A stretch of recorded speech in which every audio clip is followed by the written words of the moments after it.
It's a prison. It's a prison, this mind.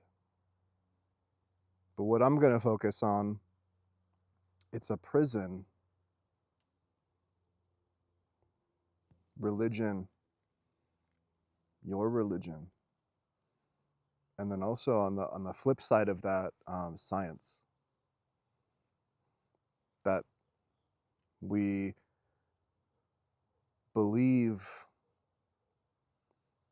something scientific, religious.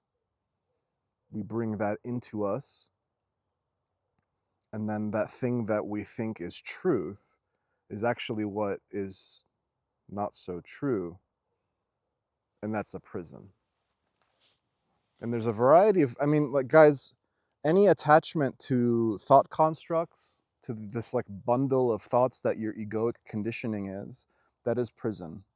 A prison that you willingly or unwillingly put yourself in happens over time as you grow up into, an adult and into life. But it's kind of a little more insidious with religion and its flip side, science. Just like back in the day when they were like drawing up the US governmental kind of stuff, it was like separation of church and state. And on one side you had church, which is kind of like the religion side of stuff, the mystical esoteric side of life. And then state was supposed to be more empirical, more, scientific. There's supposed to be a separation of those things. I don't want church-based shit. I don't want how I worship God to infiltrate my everyday life and to dictate how I'm going to perceive and actually behave in life. Keep that shit separate. Okay. So then what happens over hundreds of years is less believe in this religion stuff, and then more believe in science stuff. And then what happens over time is that science becomes your God without you realizing it.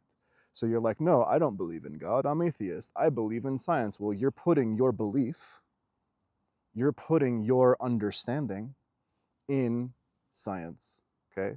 And this is the fucked up part, okay? Is that with science and religion, there are truths there in both polarities, okay? There are truths there. Just like I said that there's polarities within us, there are polarities externally too. So these polarities that are within us, the masculine and the feminine, the polarity in us is mind and stillness and silence, right? And then externally, the feminine and masculine polarity is, the feminine would be religion, and then the masculine would be science. So why? Because science is observable, and religious stuff, mystical stuff tends to be obviously unobservable. It exists more in the unseen. And when you have more realizations, you realize that the mystical exists within the seen, just as today, now, science is trying to explore more and more the unseen. That's why you have, dark matter and dark energy and like things that we have no fucking clue about. And science is trying to poke and prod and realize what these things are. Well, over time, both of those polarities become a prison. Just like I tell you, letting other people's thoughts about you, perceptions about you, becomes a prison on how you behave. Well, also, this science and religion becomes a prison within how you perceive life itself and what you allow and don't allow into your reality, and this like mental framework that you attach yourself to. So, you go to someone that's like a Christian or a Muslim or they're Buddhist, right? Let's say with Christianity as an example. I go to you and I tell you God exists outside of these constructs that you believe in. So if I go to a Christian person and I say, Jesus isn't it, He's it in terms of pointing to these truths, but he's not the full embodiment. He literally isn't God. He isn't the Son of God. He isn't any of these dogmatic things that these religions have attached to him. Okay? And then your entire mental framework is attaching itself to God through a Jesus and all of the stuff that's attached to what Jesus represents, and all the different dogmatic shit like Paul and the faith in Jesus leads to salvation, and any religious truth that it thinks. If I were to tell that person step outside of that, they wouldn't it would feel almost like a personal attack. That's what this egoic shit and letting go of it is. When you're having your initiation and your identity crisis, spiritual identity crisis, and those things that you used to think were you, that you attached yourself to through your conditioning, when you start to realize those things aren't so necessarily true anymore for you, well, then that's a little scary. And that's why the first instinct when you come up to someone and say, this isn't it, is to attack you, because they personally, or to react, they're personally getting offended through an egoic attachment to a thought bundle of constructs that it thinks it's true. That's why there was a lot of hate and vitriol on my The Bible Isn't the Word of God video, right? The short little 4-minute video where I say, hey, the Bible isn't literally the Word of God. Some parts of it are inspired truth, yes, but the vast majority of it is bullshit. People come in and they personally feel like they have to defend a religion that they've attached their soul to through mental construct belief. And now, no, how silly of you, Darius, you think you know better than me. No, I'm not saying that. What I'm saying is, you need to examine every aspect of your mental constructs and say, I agree or don't agree with this anymore. It fits or it doesn't fit anymore. Because the more and more you start expanding and understanding and ascending on your path, the more you start realizing that all of that mental construct shit needs to go in the dumpster. And within all of that is a lot of science shit today and a lot of fucking spiritual religious shit today and throughout the histories, right? I'm not saying that you're going to deny the factual nature of science, okay? I'm not saying that. What I'm saying is you don't turn science into your God. You don't turn religion, whatever specific religion you think you're tied to, into your God. You have taken God and reduced him to some mental constructs and labels that you think is God, and God is outside of those things. And this nature of reality also is outside of those things. So you think you observe the physical enough and you get some concrete answers, but then somehow enough times through science experiments and all these different things, this just doesn't add up. It flies in the face of science. I don't understand what the placebo effect is. I don't understand what this mystical shit is out there in this scientific, like I just don't get it. There's so much more stuff always that you will never understand within a context of religion or science, and you need to be okay with that. That's why I keep saying, be okay with not knowing, because when you start really detaching, not attaching, which we've done through conditioning, when you start detaching yourself from these things, then, oh my God, what was I? Who am I? Where was I? What did I do? What did I think? All of that falls away. It's a lonely and scary and terrifying place. And that's why people can't handle it. That's why they get defensive about it, because they're like, if I don't defend this Jesus, like crusades and right, like Islam versus Christianity crusades, where I gotta fight for my religion. If I don't defend it, then who am I anymore? And then if you go to someone scientific and start, it'll be perceived as an attack on science. And you start telling them, think outside of these things, the shit that you're pointing to through science also isn't correct. They're also gonna feel personally attacked and have the need to defend. That's what the ego does, that's what the mind does. It is its very nature to be insecure and to want to think it's right and to argue mental positions back and forth, okay? And I'm not here to advocate for any specific mental position. I'm here to tell you guys, just like all the modern spiritual teachers are trying to tell you, these things exist outside of mind and outside of belief, okay? In my earlier videos, I'm like, bro, the more you start looking at these things, the more you start realizing that it's all lies built on top of lies and lies built on top of lies that we are attaching ourselves through belief. And what you're going to realize is that there's only a core handful, and then I say maybe even a dozen truths that really govern everything. And even that is faulty to attach a belief to, but if you're going to attach a belief to that, to something, attach it to that. What would a core truth look like?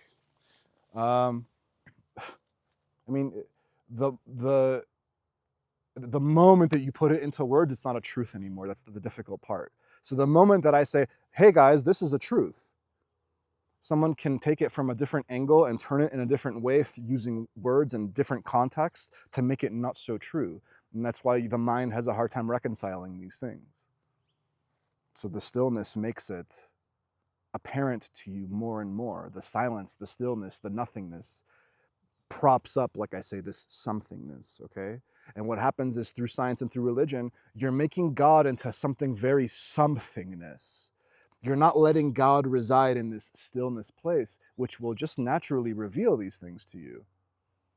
And you're like, well, how am I going to have a science if I don't literally examine the physical? I'm not saying that. I'm saying we are putting way too much credibility in science, thinking that it is the only empirical way to examine life. And there are just some things that will never be fully examined, fully understood. And that's why the spiritual shit is needed. Because your okayness with all of that comes from the spiritual. It doesn't come from the scientific. The scientific is the need and wanting for more analysis and understanding and knowledge. The science pushes you towards that extreme, okay? There's no rest from that. The only rest from the over-analytical scientific mind is to rest in the stillness, which this religion shit has been pointing to, but also incorrectly turning into dogma over time. Why? Because eventually religion and people that were like the original masters that were pointing to these things, they start putting their own personal baggage onto it. They start attaching their own personal dogmatic thoughts and ideologies, which are always going to be flawed. The original master that came along and said these truths, even his message was, the root of it was flawed because it started coming down through words, okay? And then now you have other people come along and attach more words to the original words. And then it's like you're more degrees and degrees and degrees away from the original truth that it was trying to point you to always. But knowing that the original truth it was trying to point you to was also outside of words and thoughts and constructs. So what happens? What is the structure of belief? Belief does not exist without thought. The moment you have thought, it's imperfect. So if you attach yourself to a belief, it's automatically imperfect. You're reducing yourself to a fragment, okay? So if I'm gonna have a belief about the nature of reality and God, all of those constructs of beliefs are fundamentally at their root incorrect. And if you try pointing, this is advanced shit, guys. If you try pointing these things to the average religious or scientific person, they're not gonna get it because they haven't done the base groundwork needed to understand different aspects of what spirituality is and why it's pointing you away from this shit. Because it threatens the very foundation of what you thought you had built up your whole life, of what you thought you knew and were.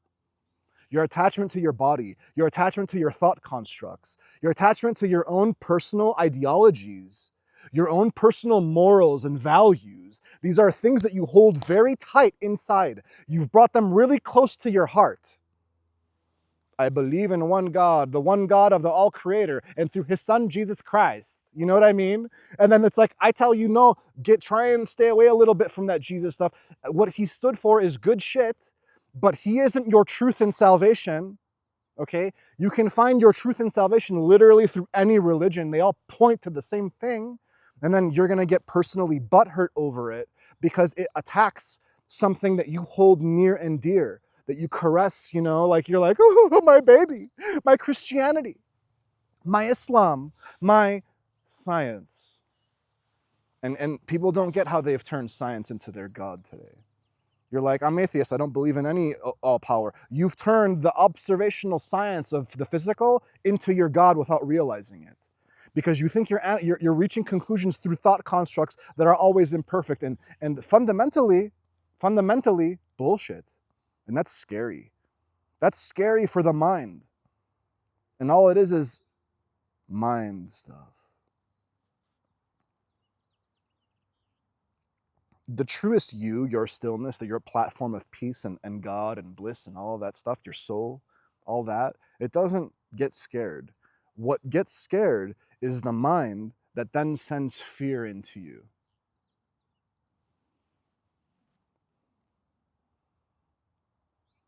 And you can literally be alone in your room at night having realizations about, because you're like, okay, oh wow, Darius, maybe he's got a point. Maybe I should look at all of my different beliefs and all my different thought constructs and where I've attached myself to them. And maybe you don't even know how to look at them because like there's an element of blindness and even borderline arrogance there, right? You sit down and you're like, you're alone. This is what I was talking about, like the final purge and the last dance with the devil and spiritual initiation and identity crisis and like, oh my fucking God, these things are like haunting you and traumatizing you. That is literally like what the devil is. You're like sitting there and it's like,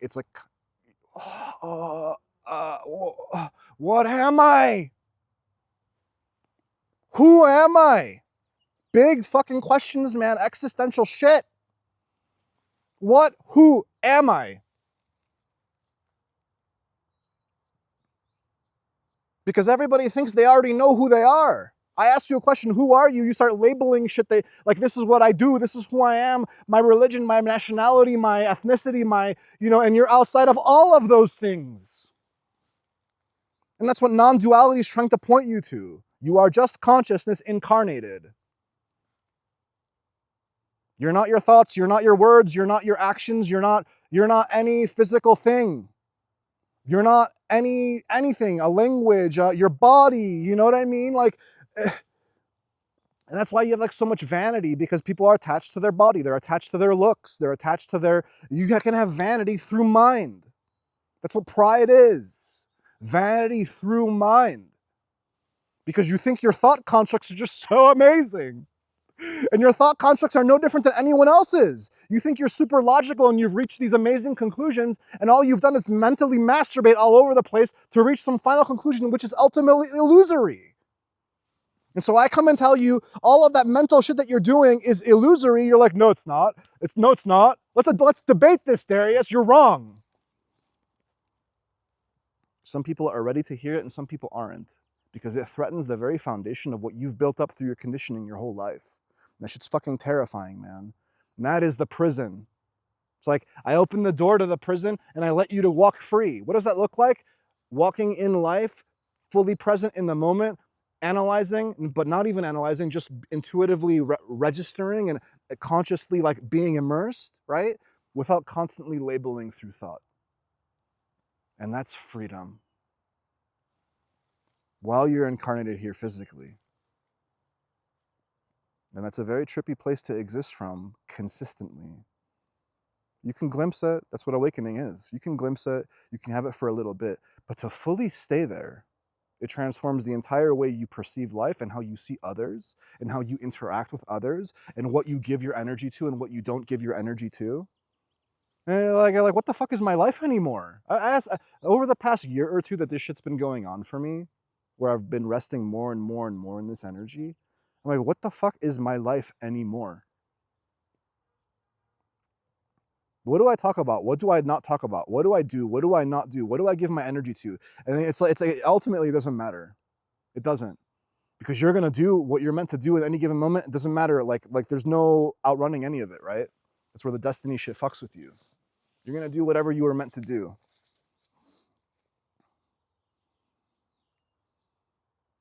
You know, you came across this message because you were meant to see this message. You were meant to click off the video or watch the full video, or somewhere in between based on your own karma. And that's what tells you, you're like, I'm vibing with this. I like this. Yeah, this makes sense. Oh, I'm bringing it into me, I claim this energy. Like, it's like so funny in this modern woo-woo community. I claim this energy. You'll go watch a tarot reading or some person like thinks they're doing some prophetic shit. And you in the comments, you write, I claim this energy, like you think you need to claim some energy of a video. That if you don't claim it, it doesn't come true for you. And you don't realize that the moment that you click on that video, you are by default claiming that video. Because your intuition and your God soul is what made you click on that video. Do you think that God didn't bring that thing to you in that moment? Do you think you have control over what you allow into your sphere of influence or not?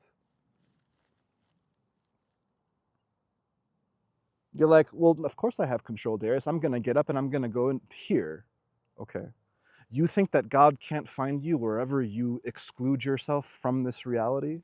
You think you can go into the middle of the desert and avoid God and what he's going to bring to you? You're like, I don't like this current reality in the city. I'm going to go live in the forest. Okay. I'm going to run away from my problems or whatever it might be. I don't, it's too busy. It's too bustling. Okay. You think that if you go into the forest that God can't create a scenario and situation for you that's going to be as hellish or more than what you just ran from? And it's all trying to teach you a lesson. But there is no escaping the suffering. That ultimately you must surrender to it, and that is where you find peace and stillness. And so you surrender into the stillness, and it makes these constructs known to you, whether they're religious or scientific, honestly, is irrelevant. The dogma exists in any extreme of the polarity, feminine religion and masculine science, right? Because thoughts and beliefs become dogmatic over time.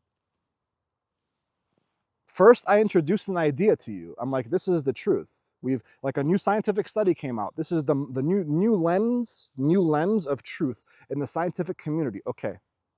And then everybody reads it, and then 80% agree and 20% don't agree, and 20% are going to argue against it, and 80%. And so now the overwhelming majority of the mental consciousness, the collective, agrees on this new scientific principle. Okay. And then 5 years passes. That has become more and more entrenched because the 80% agreed on it. They've brought it more into the mainstream. So that becomes more cited and cited and cited. And so now it becomes entrenched in a mental landscape over time. Okay. And then now we study something about the same thing and we reach a new conclusion. It's the same truth colored in a different way from a different angle. That's what thought is. Different snapshots and pieces of looking at the same whole that you're trying to analyze. Okay. So now this older 5-year-old thing that everybody 80% agreed on now isn't as true because we have a new thing. And honestly, guys, that's what life is. It's always changing, year after year after year, moment after moment. And so old dogmas fall away as new information is presented. But here's the fucked up part. And this is just about science that we're analyzing one thing. When it comes to religion, the core truths of what it means to be a human and how we experience our lives, those things are unchanged. So those same truths that the yogis and the Islamic people and the Christians and the Buddhists and whoever, the same truths they were pointing to, they're still the same today. Okay? But the person that comes along today, someone like me or Eckhart Tolle or whoever, a truth teller, someone that speaks these things in terms of whatever, they're going to color it based on their language, their own idiosyncrasies, their own conditioning for today, for you to get it. Okay? So back 2,000 years ago, 5,000 years ago, they were interpreting religion through that lens. They created these archetypes, right? These mythologies, these religions. That becomes dogma over time because the overwhelming consensus back then was, yeah, we agree on this. And then as time passes, we evolve, and change, right? Language changes. We learn new things about the nature of Earth and our place in it and all these things. And it's feeding and it's changing and it's contradicting and it's weird and it's and then new information's coming along colored by new prophets that appear along the way every generation. And they're reprogramming and reframing it for that. And then it just becomes static and static and static and static and then changed and then changed and then changed based on what was static for that time. Okay? And then as an example, let's say me, You turn Darius into a religion, and we're going to say what Darius is speaking is the final truth. And then 50 years from now, somebody else appears and says stuff that contradicts what Darius was saying in terms of how he was saying it. But it's still truthful because it's based on this core shit.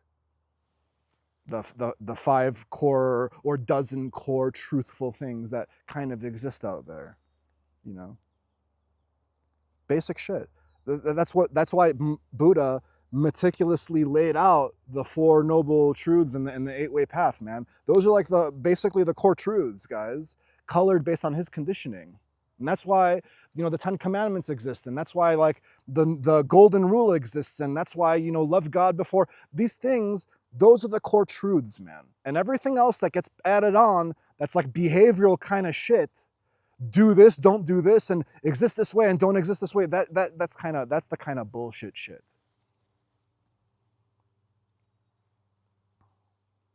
And that's all this is. So everyone, whether they realize it or not, at least the vast majority, and I don't just over vast majority can mean like 75%. No. 98, 99% of people are lost in that hell. That is a prison. And whether you're on one end of the spectrum of mostly scientific or mostly religious, or you're somewhere in between, right? You believe the science stuff and you have your own religion that you hold, all of that shit. Ooh, scary. Figment of your imagination. Yeah. Not at your imagination necessarily, the collective imagination. And you're like, what? You think you're telling me that science and its amazing conclusions and all these amazing things that exist today, they're all a figment of our imagination? Guys, the physical nature of reality is a figment of our imagination. Yeah. That's where it fucks with you, because you realize that you're it, and you realize that it's you, and then you're like, wait, I'm nothing. That means everything else is nothing. Yes. Oh, good luck with that one. Good luck with that one. Sit with that one for a while. Sit with that one for a while, guys.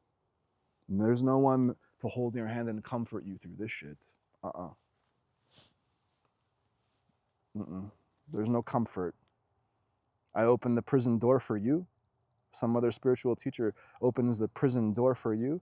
God literally shits on you. The grace of God comes into your life. You don't even need Darius or Eckhart Tolle or Yogananda to come and speak truths to you. No. You were in your room alone at night, and the grace of God lit off that light bulb, the awakening. Oh my God. Yeah. Good luck with that. Have fun with it. Well, now I'm a spiritual master. I had an awakening. Yeah.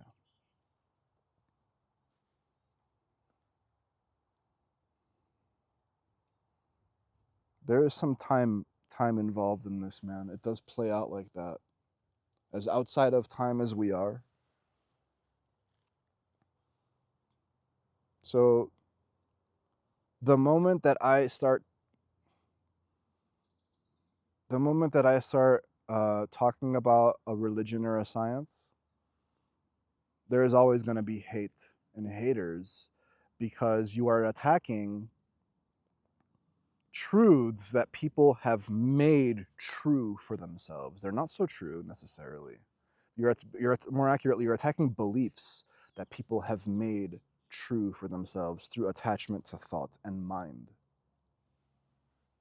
And in one of my videos, like, I don't remember, at the end of one of my videos, I'm like, if you look at belief long enough, like how you keep repeating the same word over and over again, and then it starts sounding weird. You look at belief long enough, any individual belief or a collection of beliefs, you look at it long enough with an astute and truly curious lens, or no lens, like a childlike naivety lens. You look at it like that. Sooner or later, you're going to realize all of those beliefs and conclusions are illusory at their root. And then what do I hang my hat on? That's why it fucks with you, because it's all of it's always so fleeting. There is nothing for it to be attached to. The mind likes the concrete stuff that's attachable. And that's why, a part of this transitional period of going from like your first awakening to like your final clarity and realization, there's inevitably, and a lot of times it happens when you're in your dark night of the soul, or dark months and years of your soul. You're searching and you're searching, and you're reading more and more and more, and you're getting all these different pieces of like what spirituality looks like mentally. And that's why I keep saying the more and more you do that, the more kind of ironically you're further and further getting away from the true truth of it. There is that period of time where you're filling your mind with all these different like slices of like what religion looks like, and putting these things in their right place, right?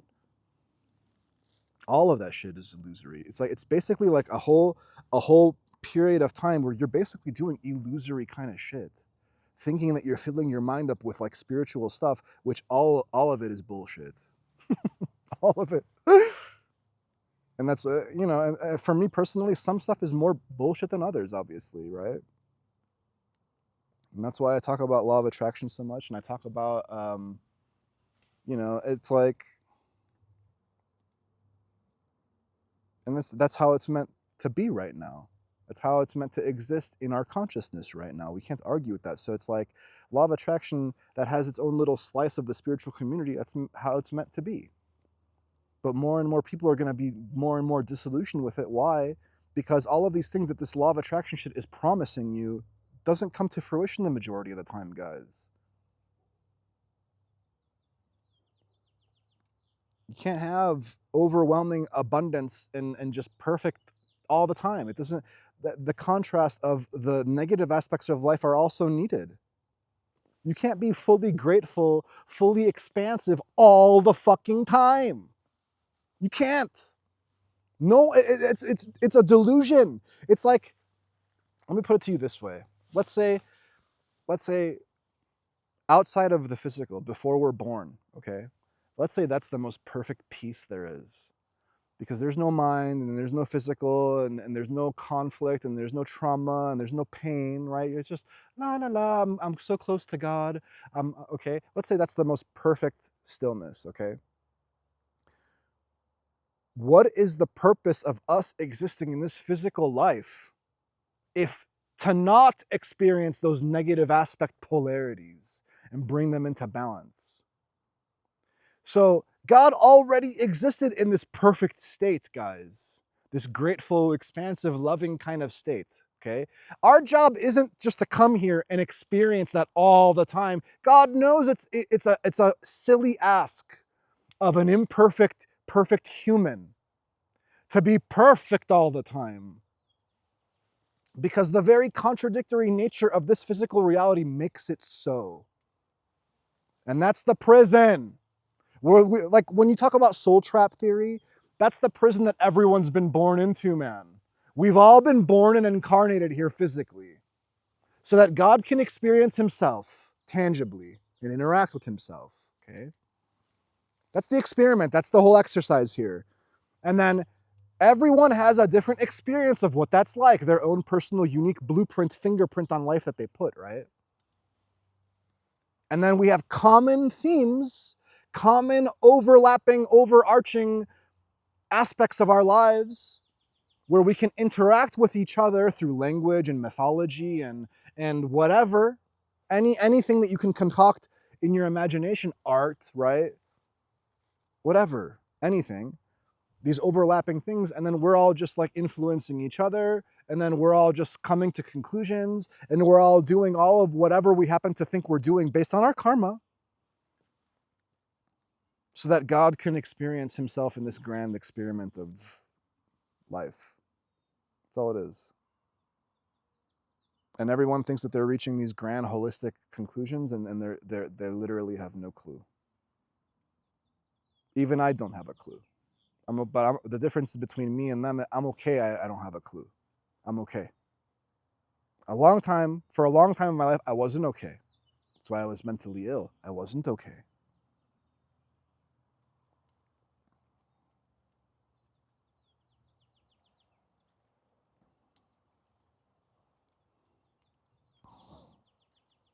Most of mental illness is fear, man.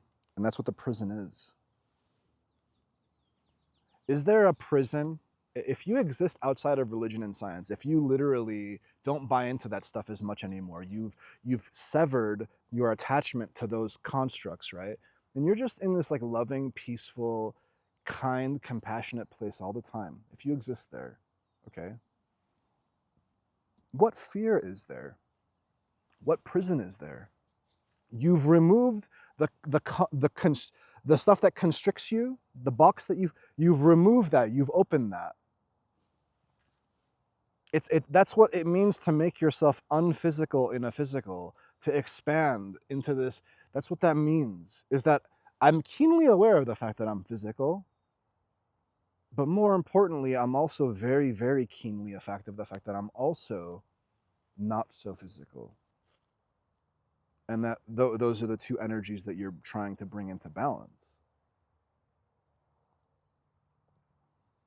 So don't, it's natural to get offended, man, by anything I might say or someone else might say if you feel like it's personally attacking you and your own beliefs. You know, it's like, oh my God, you're so insensitive, you're so arrogant, you're so like, how could you? I have to put it in a variety of different ways for people to get it, man. And I put it in a very abrasive way because it's like, it's gonna get a reaction out of you, and that reaction is your portal into your understanding, whether you realize it or not. You might not get it right now, but maybe a few years from now or a few decades from now even, you think back to like, oh, I get it because more time has passed in my life and I have a greater, more holistic understanding of what's going on. Yeah. You can't take, you can, but like, you know, then I'm going to say, well, you shouldn't. And then also there is no should or shouldn't, right? You shouldn't and you can't. Or hopefully, you know, you learn to not take these things so personally. Because what is personal in you, it's always the ego. There's no personality. There's no personal, taking it personal in your soul. Your soul is merged with the grand soul of all the souls, of God's soul. That's the grand self. That's the self.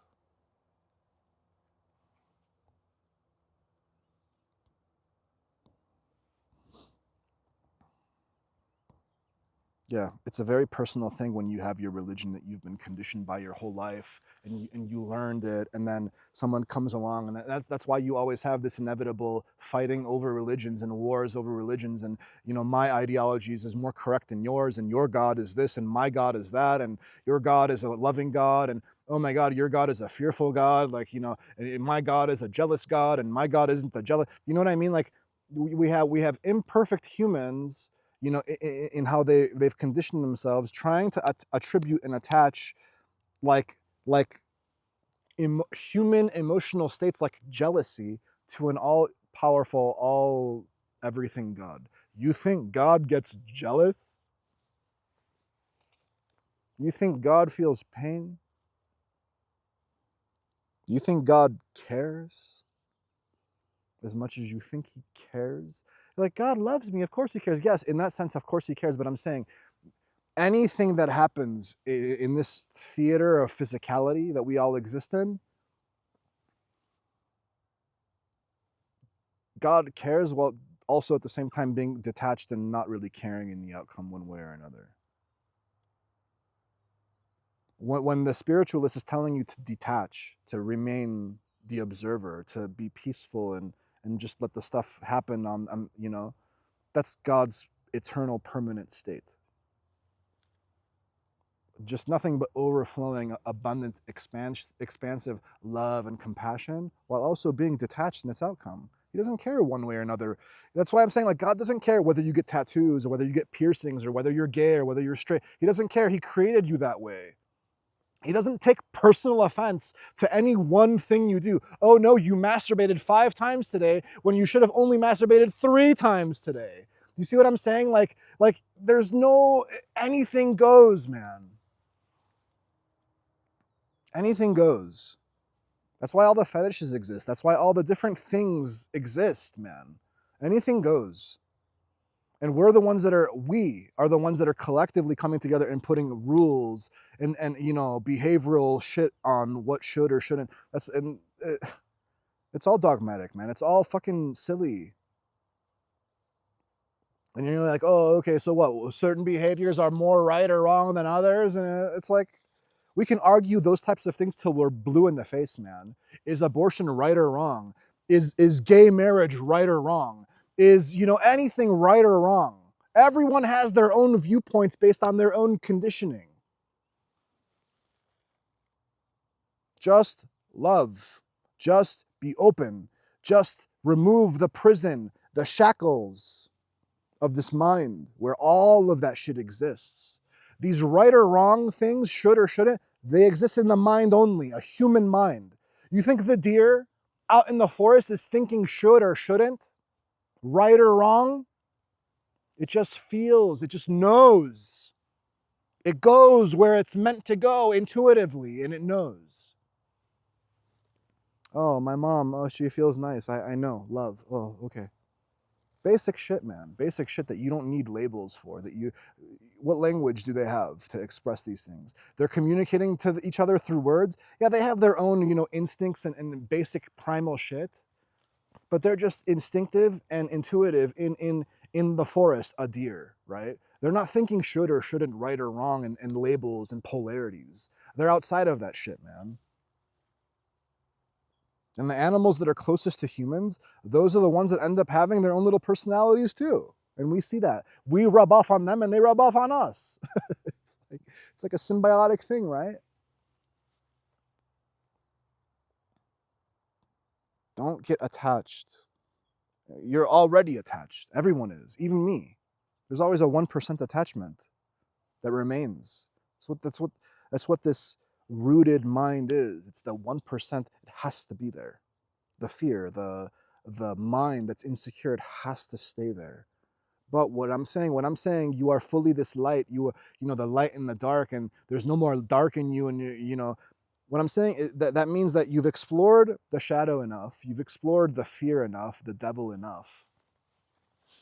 You've learned how to quiet your mind enough that you're so rooted in it most of the time that it's like the more you root your mind, the more the light expands and comes to the surface and forefront, and that's what's living through you. So yeah, you don't ever fully ever get rid of the darkness. It has to stay there as long as you're incarnated physically, so that there is contrast and appreciation for both of the polarities, the light and the dark, the love and the fear.